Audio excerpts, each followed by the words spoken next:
I've decided to try the Wim Hof method for 21 days, choosing 21 days because that's apparently some people say it's the time taken to develop a new habit.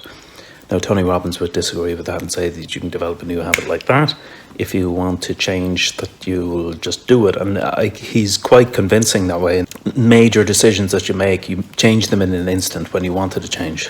I think in this case, 21 days is probably good for sort of a biological change and mental change that the Wim Hof method will need.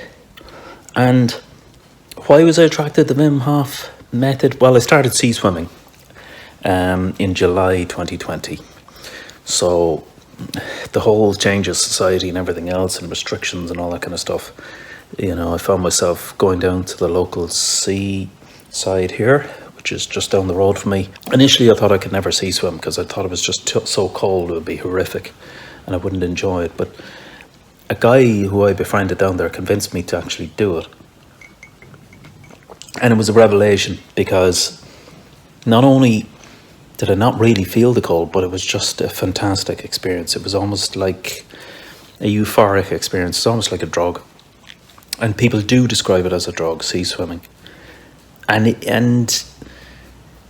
consequently, it is addictive also, because I found myself going nearly every single day since. And it's now October 19th. Is it October 19th? Yes, I hope it's October 19th. And I've been going almost every single day since. Well, not every single day, but every second day nearly. I would say it's probably 20 days a month.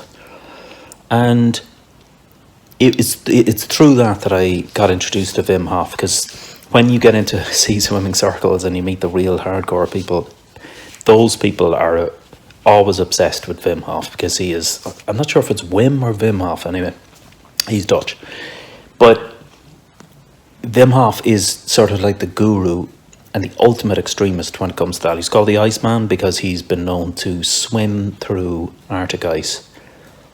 He sort of seeks out the extreme cold, and he's flipped it on his head because he turns cold into something positive.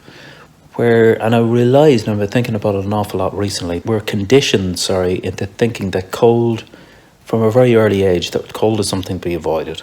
And from the age of a child, you're instantly kind of guided by your parents, well-meaning parents, that to be cold is something to be avoided and you really have to run from it.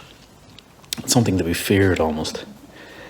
And I've had that all my life. And one aspect of it is, during this time of year, autumn, it's always been my toughest time of year. I find it very tough when summer sort of decays and dies and we go into autumn and it gets colder, days get shorter and it gets colder. I've always found that a tough time of year. And hence this challenge. And this challenge is kind of to try and defeat the cold, really, or to try and flip the cold around and look on it as something that will be a good thing for me rather than a bad thing. And I have overcome the cold several times. So every single day that I go into the sea, when I go down to that sea, I'm not good at this yet. When I go down to that sea, I dread going in. I dread that going into that water, and it's because of a lifetime of dread and conditioning to feel that it's an unpleasant thing. It's particularly if there's people watching who aren't from Ireland. It is quite cold in Ireland. I mean, it's not like jumping into the Mediterranean. It's the water is cold and a bit unforgiving. But it's like jumping over a hurdle. On the other side is lovely soft green grass, and it's a really pleasant experience once you're in there. But just that initial hurdle can be difficult. And happily, I'm pleased to say that every time I've gone down there to the local beach, it's I've never turned back. I've never let the thought of it defeat me. I've always confronted it and overcome it, which is important for me. I mean, it's an easy thing for some people, but it is important for me because I'm overcoming that lifetime of conditioning that cold is something to be feared and cold is an uncomfortable thing. And it's totally changed my whole attitude towards what is cold. What is it? Is it something to be avoided? And really it's opening up all sorts of other thoughts. That what about hunger?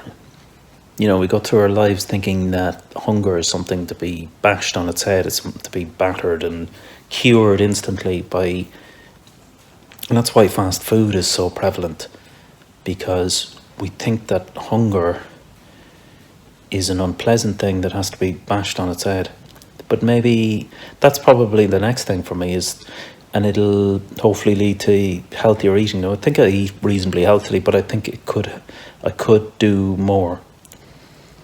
So I'd like to look into that as well. But just it opens up a whole level of thinking in my head about what how we're conditioned to live and avoid pain and go towards comfort. And quite often I think comfort damages us and is regressive. So getting back to this challenge, so Wim Hof is the Iceman, and so there's two aspects to this. There's the breathing techniques and challenging the cold. So I'm going to do both. I've already started the sea swimming, so I think I have a head start there, and I've taken some cold showers, so that's going to be interesting. But every day I'm going to do confronting cold,